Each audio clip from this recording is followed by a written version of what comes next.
In the second half of lesson 2, we're going to go back to the double vertical stroke.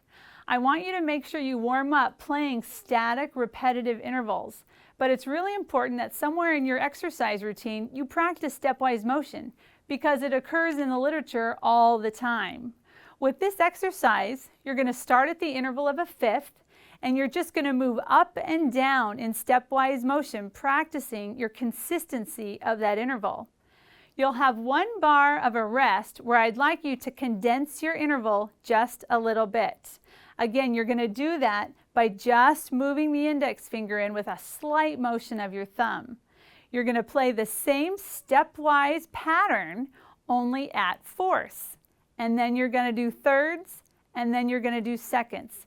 You'll also notice that as I start at sixth and move down to seconds, you should see my elbow moving slightly away from the body so that I make sure I'm playing in the correct beating spot on the bar.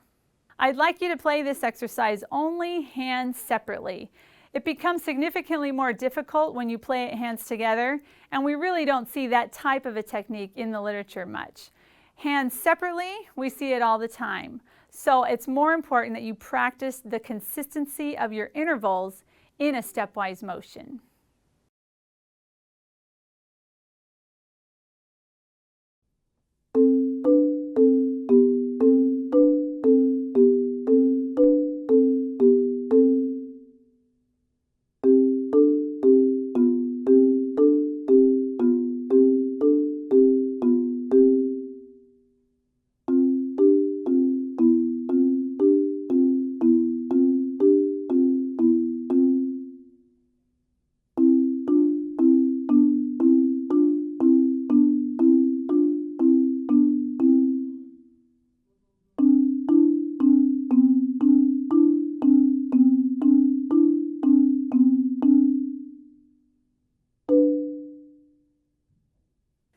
As you work your way through these lessons, we want you to utilize these as building blocks. So when you first come into the practice room, go ahead and start with lesson 1 simply to warm up your hands.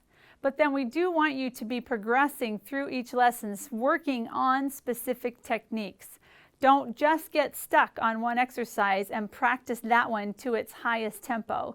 Make sure that you have a few of them that you're working on pushing a higher tempo, but then you have more of them that you're starting at a slower tempo, working on a new technique or working on something new.